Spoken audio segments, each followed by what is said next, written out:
ಸ್ನೇಹಿತರೆ, ಮೀಡಿಯಾ ಮಾಸ್ಟರ್ಸ್ಗೆ ಸ್ವಾಗತ, ಸುಸ್ವಾಗತ. ಗೆಳೆಯರೆ, ಮಧ್ಯಪ್ರಾಚ್ಯದ ಯುದ್ಧ ಕೊನೆಗೊಳ್ಳುವ ಲಕ್ಷಣಗಳು ಕಾಣ್ತಾ ಇಲ್ಲ. ನಮ್ಮ ಮೇಲೆ ಅಮೆರಿಕ ಮಾಡ್ತಾ ಇರೋ ದಾಳಿಗೆ ನಮ್ಮ ನೆರೆಯ ದೇಶಗಳೇ ಕಾರಣ ಅಂತ ಇರಾನ್ ಅರಬ್ ದೇಶಗಳ ಮೇಲೆ ಮುನಿದು ಕೂತಿದೆ. ಇರಾನ್ನ ವಿದೇಶಾಂಗ ಸಚಿವ ಅರ್ಗಾಚಿ ಅಮೆರಿಕ ಯುದ್ಧ ಮಾಡುವಷ್ಟು ದಿನಾನೂ ನಾವು ಯುದ್ಧ ಮಾಡೋದಕ್ಕೆ ಸಿದ್ಧ ಇದ್ದೀವಿ ಅಂತ ಹೇಳಿದ್ದಾರೆ. ಅಷ್ಟೇ ಅಲ್ಲದೆ ನಮ್ಮ ವಿರೋಧಿಗಳು ಮುಟ್ಟಿ ನೋಡ್ಕೊಳ್ಳೋ ಹಾಗೆ ನಾವು ಅವರಿಗೆ ಹೊಡಿತೀವಿ ಅಂತ ಕೂಡ ಇರಾನ್ ಹೇಳ್ತಾ ಇದೆ. ಮತ್ತೊಂದು ಕಡೆ ಇಸ್ರೇಲ್ ಇರಾನ್ನ ಯಾವುದೇ ಕಾರಣಕ್ಕೂ ನಾವು ಹಾಗೆ ಬಿಡೋ ಮಾತೇ ಇಲ್ಲ ಅಂತ ಅಬ್ಬರಿಸ್ತಾ ಇದೆ. ಇದರ ನಡುವೆ ಸ್ಟ್ರೈಟ್ ಆಫ್ ಹಾರ್ಮೋಸ್ಗೆ ಪರ್ಯಾಯವಾಗಿ ಸುಯೆಜ್ ಕೆನಾಲ್ನ ರೀತಿಯಲ್ಲೇ ಮತ್ತೊಂದು ಕಾಲುವೆಯನ್ನು ಮಾಡಿಕೊಂಡ್ರೆ ಹೆಂಗೆ ಅನ್ನೋ ಮಾತುಗಳು ಕೂಡ ಕೇಳಿ ಬರ್ತಾ ಇವೆ. ಅಂಥದ್ದೊಂದು ಕಾಲುವೆ ನಿರ್ಮಾಣ ಆಗಿಬಿಟ್ರೆ ಹಾರ್ಮೋಸ್ ಮೇಲಿನ ಇರಾನ್ನ ಹಿಡಿತಾನೆ ಸಂಪೂರ್ಣವಾಗಿ ತಪ್ಪು ಹೋಗುತ್ತೆ ಮತ್ತು ಅಲ್ಲೊಂದು ಸೇಫ್ ಪ್ಯಾಸೇಜ್ ನಿರ್ಮಾಣ ಆಗುತ್ತೆ ಅಂತ ಕೆಲವರು ಹೇಳ್ತಾ ಇದ್ದಾರೆ. ಹಾಗೆ ಸೋಷಿಯಲ್ ಮೀಡಿಯಾಗಳಲ್ಲಿ ಈಗಾಗಲೇ ಅದಕ್ಕೆ ಸಂಬಂಧಪಟ್ಟ ಒಂದಷ್ಟು ಪ್ಲಾನ್ಗಳು ಸಿದ್ಧ ಆಗಿ ಕೆನಾಲ್ ಅನ್ನ ಅವರಾಗಲೇ ಕೊರೆದು ಬಿಟ್ಟಿದ್ದಾರೆ. ಹಾಗಾದ್ರೆ ಒಂದು ಪೋಸ್ಟ್ ಕ್ರಿಯೇಟ್ ಮಾಡಿದಷ್ಟು ಸುಲಭವಾಗಿ ಅಲ್ಲಿ ಕೆನಾಲ್ ಅನ್ನ ನಿರ್ಮಾಣ ಮಾಡೋದಕ್ಕೆ ಸಾಧ್ಯ ಆಗತ್ತಾ? ಒಂದ್ ವೇಳೆ ಅಂಥದ್ದೊಂದು ಸಾಹಸಕ್ಕೆ ದುಡ್ಡಿನ ಧಣಿಗಳು ಕೈ ಹಾಕಿದ್ರೂ ಕೂಡ ಅದಕ್ಕೆ ಪ್ರಕೃತಿ ಅನುವು ಮಾಡಿಕೊಡುತ್ತಾ? ಅಲ್ಲಿ ಅರಬ್ ದೇಶಗಳು ಎದುರಿಸಬೇಕಿರೋ ಚಾಲೆಂಜಸ್ ಏನು ಅನ್ನೋದ್ರ ಬಗ್ಗೆ ಒಂದಷ್ಟು ಮಾಹಿತಿಯನ್ನ ನಾವಿಲ್ಲಿ ನೋಡೋಣ.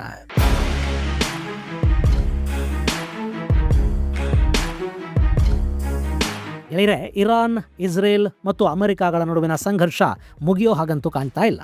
ಇದು ಹೀಗೆ ಮುಂದುವರೆದ್ರೆ ಜಗತ್ತಿಗೆ ತೈಲ ಸಂಕಷ್ಟ ತಪ್ಪಿದ್ದಲ್ಲ. ಇಲ್ಲಿ ಜಾಗತಿಕವಾಗಿ ಎಲ್ರಿಗೂ ತೊಂದರೆ ಉಂಟಾಗ್ತಾ ಹೋದ್ರೆ ವಿಶ್ವಸಂಸ್ಥೆ ಕಣಕ್ಕಿಳಿಯುತ್ತೆ.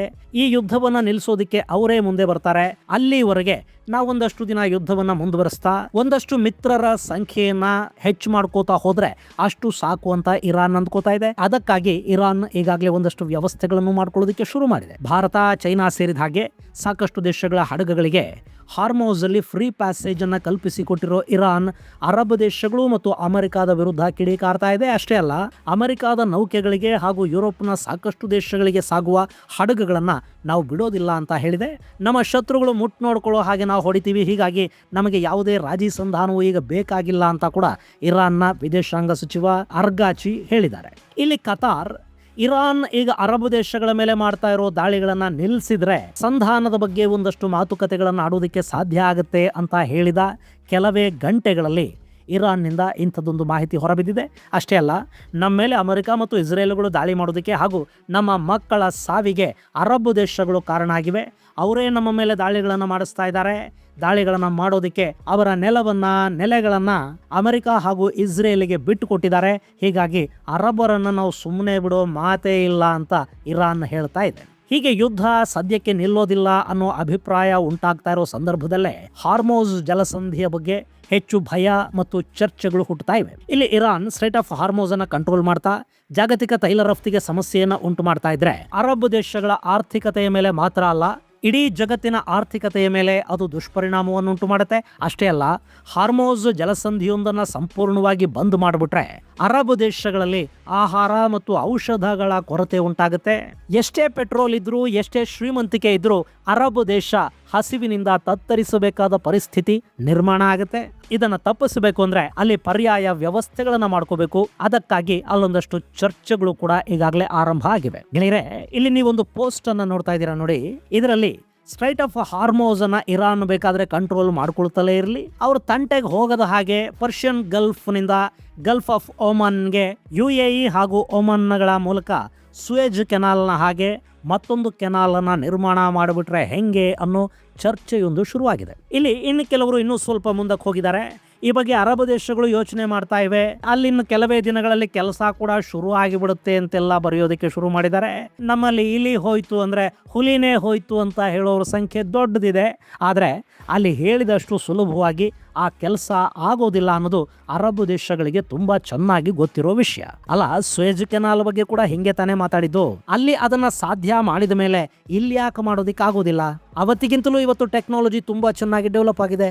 ಸುಯೆಜ್ ಅಲ್ಲಿ 193.3 ಕಿಲೋಮೀಟರ್ ಉದ್ದ, 365 ಮೀಟರ್ಗಳಷ್ಟು ಅಗಲ ಮತ್ತು 24 ಮೀಟರ್ಗಳಷ್ಟು ಆಳಕ್ಕೆ ತೋಡೋದಕ್ಕೆ ಸಾಧ್ಯ ಆದ ಮೇಲೆ ಇಲ್ಲಿ ಯಾಕದು ಸಾಧ್ಯ ಆಗೋದಿಲ್ಲ?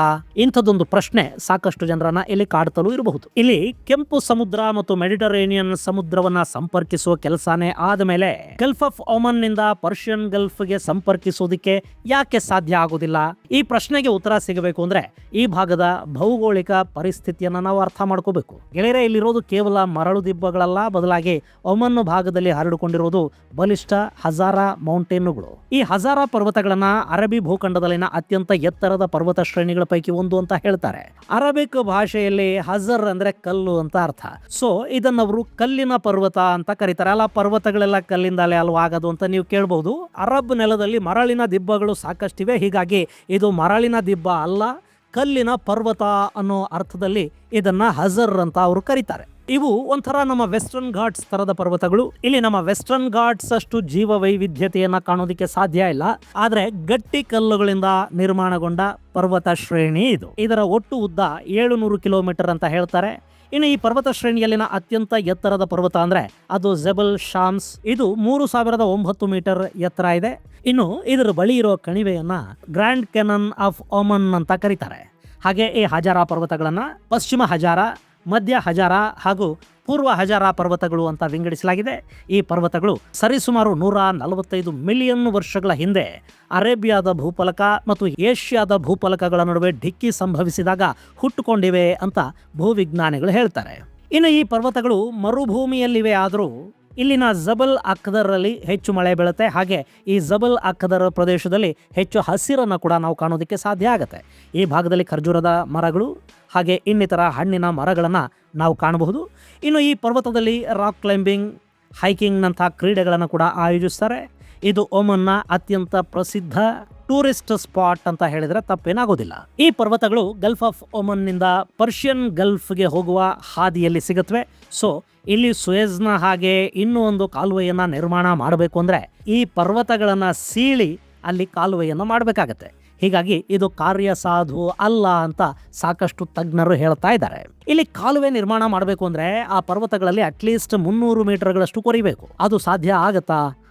ದಶಕಗಳ ಕಾಲ ಈ ಕೆಲಸವನ್ನ ಮಾಡ್ತಾ ಇದ್ರೆ ಅದು ಸಾಧ್ಯ ಆಗಬಹುದು. ಯಾಕೆಂದ್ರೆ ಸಮುದ್ರ ಮಟ್ಟಕ್ಕಿಂತಲೂ ಸುಮಾರು 30 ಮೀಟರ್ಗಳಷ್ಟು ಆಳಕ್ಕಾದರೂ ಈ ಪರ್ವತಗಳನ್ನು ಕೊರಿಬೇಕಾಗತ್ತೆ. ಕಲ್ಲು ಬಂಡೆಗಳ ನಡುವೆ ಕಾಲುವೆಯನ್ನು ನಿರ್ಮಾಣ ಮಾಡಬೇಕು. ಸೊ ಅಲ್ಲಿ ಕೆಲಸ ತುಂಬಾ ಹೆಚ್ಚಿರುತ್ತೆ. ಅಷ್ಟೇ ಅಲ್ಲದೆ ಆ ಕಾಲುವೆಯನ್ನು ನಿರ್ಮಿಸೋದಕ್ಕೆ ಸಾಕಷ್ಟು ಹಣ ಕೂಡ ಖರ್ಚಾಗುತ್ತೆ. ಬಿಲಿಯಾಂತರ ಡಾಲರ್ಗಳಷ್ಟು ಹಣ ಅಲ್ಲಿ ಬೇಕಾಗಲೂಬಹುದು. ಅರಬರಿಗೇನು ಬಿಡ್ರಿ, ಎಣ್ಣೆ ಮಾರಿದ ದುಡ್ಡು ಮಾಡ್ಕೊಂಡು ಬಿಡ್ತಾರೆ ಅಂತ ನೀವು ಅಂದ್ಕೋಬಹುದು. ಅಷ್ಟೆಲ್ಲ ಕಷ್ಟಪಟ್ಟು ಕಾಲುವೆ ತೆಗೆದರೂ ಕೂಡ ಆ ಕಾಲುವೆಯಿಂದ ಹೆಚ್ಚು ಪ್ರತಿಫಲವನ್ನು ಅಪೇಕ್ಷೆ ಮಾಡೋದಕ್ಕೆ ಸಾಧ್ಯ ಆಗೋದಿಲ್ಲ. ಯಾಕೆಂದರೆ ಇರಾನ್ನ ರೆಜಿಮ್ ಬದಲಾಗದೇ ಇದ್ದರೆ, IRGC ಹಾರ್ಮೋಸ್ನಿಂದ ಖಾಲಿ ಆಗದೇ ಇದ್ದರೆ ಈ ಕಾಲುವೆ ಕೂಡ ಸುರಕ್ಷಿತವಾಗೇನೂ ಉಳಿಯೋದಿಲ್ಲ.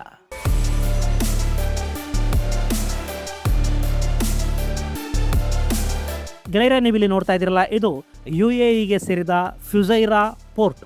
ಇನ್ನು ಅದರ ವಿರುದ್ಧ ದಿಕ್ಕಲ್ಲಿ ರಾಸ್ ಅಲ್ ಖೈಮಾ ಇದೆ. ಈ ಎರಡೂ ಬಂದರುಗಳ ನಡುವೆನೆ ಒಂದು ಕಾಲುವೆ ಆಗಬೇಕಾಗಿರೋದು, ಅಥವಾ ಅದಕ್ಕಿಂತ ಸ್ವಲ್ಪ ಹಿಂದಕ್ಕೆ ಈ ಕಾಲುವೆ ಬರಬೇಕು ಅನ್ನೋ ಅಭಿಪ್ರಾಯ ವ್ಯಕ್ತ ಆಗುತ್ತೆ. ಆದರೆ ಈ ಪ್ರದೇಶ ಕೂಡ ಇರಾನಿನ ಗಡಿಗೆ ತುಂಬಾನೇ ಹತ್ತಿರ ಇದೆ. ಅಷ್ಟೇ ಅಲ್ಲದೆ ಈಗ ಇರಾನ್ ಫುಜೈರಾನ ಟಾರ್ಗೆಟ್ ಮಾಡ್ಕೊಂಡು ಒಂದೇ ಸಮಕ್ಕೆ ದಾಳಿಗಳನ್ನು ಕೂಡ ಮಾಡ್ತಾ ಇದೆ. ಹೀಗಿರುವಾಗ ಕಾಲುವೆ ಆದರೆ ಅದರ ಮೇಲೆ ದಾಳಿ ಆಗೋದಿಲ್ಲ ಅನ್ನೋ ನಂಬಿಕೆ ಏನು? ಸೊ ಇಲ್ಲಿ ಹಾರ್ಮೋಸ್ನ ಪಕ್ಕದಲ್ಲೊಂದು ಸುಯೆಜ್ ಅನ್ನೋ ಕಲ್ಪನೆ ಏನೋ ಸರಿ, ಆದರೆ ಅದನ್ನು ಮಾಡೋದು ತುಂಬ ಕಷ್ಟ ಅನ್ನೋದು ತಜ್ಞರ ಅಭಿಪ್ರಾಯ. ಹಾಗಾದರೆ ಇದಕ್ಕೆ ಪರಿಹಾರನೇ ಇಲ್ವಾ? ಗೆಳೆಯರೆ, ಇಲ್ಲಿ ಬೆಟ್ಟವನ್ನು ಕೊರೆಯೋದನ್ನು ಬಿಟ್ಟು ಇರೋ ಹಾದಿಯನ್ನೇ ಸರಿಯಾಗಿ ಬಳಸ್ಕೊಳ್ಳೋದೊಂದೇ ಸದ್ಯಕ್ಕಿರೋ ಪರಿಹಾರ ಅಂತ ತಜ್ಞರು ಹೇಳ್ತಾರೆ. ಅದನ್ನು ಹೊರತುಪಡಿಸಿದರೆ ಇಲ್ಲಿ ಇನ್ನೊಂದು ಕೆಲಸ ಮಾಡ್ಕೊಳ್ಳೋದಕ್ಕೆ ಸಾಧ್ಯ ಆಗುತ್ತೆ. ಅದೇ ಪೈಪ್ಲೈನನ್ನು ಹಾಕ್ಕೊಳ್ಳೋದು. ಆದರೆ ಈ ಪೈಪ್ಲೈನನ್ನು ಕೂಡ ತುಂಬ ದೂರದವರೆಗೆ ಮಾಡಬೇಕಾಗತ್ತೆ. ತುಂಬ ದೊಡ್ಡ ಪ್ರಮಾಣದ ಪೈಪ್ಲೈನ್ಗಳನ್ನು ಇಲ್ಲಿ ಮಾಡ್ಕೋಬೇಕಾಗುತ್ತೆ. ಇರಾನ್ನಿಂದ ತುಂಬ ದೂರದಲ್ಲಿನ ಬಂದರುಗಳಿಗೆ ಗ್ಯಾಸ್ ಮತ್ತು ತೈಲ ಕ್ಷೇತ್ರಗಳಿಂದ ಪೈಪುಗಳನ್ನು ಹಾಕೊಂಡು ಪರ್ಷಿಯನ್ ಗಲ್ಫ್ನಿಂದ ಬೇರೆ ಕಡೆಗೆ ಪೈಪುಗಳ ಮೂಲಕ ತೈಲವನ್ನು ತಲುಪಿಸುವ ಯೋಜನೆಯೊಂದರ ಅಗತ್ಯ ಇಲ್ಲಿದೆ. ಈಗ ಸೌದಿ ಮತ್ತು UAEಗಳು ಅಂತಹ ಪೈಪ್ಲೈನ್ ಅನ್ನು ಮಾಡಿಕೊಂಡಿವೆ. ಆದರೆ ಅವು ಡಿಮ್ಯಾಂಡ್ ಇರೋಷ್ಟು ತೈಲ ಮತ್ತು ನ್ಯಾಚುರಲ್ ಗ್ಯಾಸ್ ಸರಬರಾಜಿಗೆ ಸಾಕಾಗ್ತಾ ಇಲ್ಲ. ಹಾಗೆ ಇರಾಕ್, ಬಹರೈನ್, ಕುವೈತ್, ಮತ್ತು ಕತಾರ್ನಿಂದ ಹೋಗುವ ತೈಲ ಮತ್ತು ನ್ಯಾಚುರಲ್ ಗ್ಯಾಸ್ನ ಸಾಗಾಣಿಕೆಗೆ ಈ ಪೈಪುಗಳನ್ನು ಬಳಸೋದಕ್ಕೆ ಸಾಧ್ಯ ಕೂಡ ಆಗ್ತಾ ಇಲ್ಲ. ಹೀಗಾಗಿ ಹಾರ್ಮೋಸ್ ಜಲಸಂಧಿಯನ್ನ IRGC ಇಂದ ಕಿತ್ಕೊಂಡು ಬಿಟ್ರೆ, ಅಲ್ಲಿ IRGC ಯ ಅಸ್ತಿತ್ವವನ್ನೇ ತೆಗೆದು ಬಿಟ್ರೆ ಅರಬ್ ದೇಶಗಳಿಗೆ ಇನ್ಯಾವ ಸಮಸ್ಯೆನೂ ಈ ಭಾಗದಲ್ಲಿ ಆಗೋದಿಲ್ಲ ಅಂತ ಅಮೆರಿಕ ಮತ್ತು ಇಲ್ಲಿನ ಗಲ್ಫ್ ದೇಶಗಳು ಭಾವಿಸ್ತಾ ಇವೆ. ಇದನ್ನ ಸಾಧಿಸೋದಕ್ಕಾಗಿ ಅಮೆರಿಕ ಏನು ಬೇಕಾದರೂ ಮಾಡಲಿ, ಎಷ್ಟೇ ದೊಡ್ಡ ಪ್ರಮಾಣದ ದಾಳಿಗಳನ್ನಾದರೂ ಮಾಡಲಿ, ಎಷ್ಟು ದಿನ ಬೇಕಾದರೂ ದಾಳಿಗಳನ್ನು ಮಾಡಲಿ, ಒಟ್ಟು ರೆಜಿಮನ್ನು ಚೇಂಜ್ ಮಾಡದೆ ಈ ಬಾರಿ ಹಾಗೆ ಬಿಡೋದು ಬೇಡ ಅಂತ ಸೌದಿ ಅರೇಬಿಯಾ ಹಾಗೂ ಅಲ್ಲಿನ ಇನ್ನಿತರ ಗಲ್ಫ್ ದೇಶಗಳು ಅಮೆರಿಕಾದ ಮೇಲೆ ಒತ್ತಡವನ್ನು ಕೂಡ ಹೇರ್ತಾ ಇವೆ. ಇನ್ನು ಅಮೆರಿಕ ಇಲ್ಲಿ ಯಾವ ನಿರ್ಧಾರವನ್ನು ತಗೊಳುತ್ತೆ, ಈ ಯುದ್ಧ ದೀರ್ಘಕಾಲದವರೆಗೆ ಎಳ್ಕೊಂಡು ಹೋಗುತ್ತಾ, ದೀರ್ಘಕಾಲದ ಯುದ್ಧ ಮಾಡೋ ಪೇಷನ್ಸ್ ಅಮೆರಿಕ ಆಗಿದೆಯಾ, ಅಲ್ಲಿನ ರಾಜಕೀಯ ಒತ್ತಡಗಳು ಈ ಯುದ್ಧವನ್ನ ಎಷ್ಟು ದಿನ ಆಗೋದಿಕ್ಕೆ ಬಿಡುತ್ತವೆ, ಇವೆಲ್ಲವೂ ಕೂಡ ಈಗ ಉತ್ತರ ಸಿಗಬೇಕಾದ ಪ್ರಶ್ನೆಗಳು.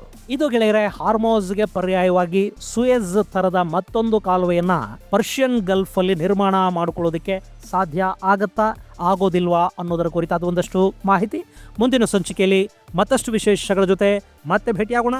ಅಲ್ಲಿವರೆಗೆ ಜೈ ಹಿಂದ್, ಜೈ ಕರ್ನಾಟಕ.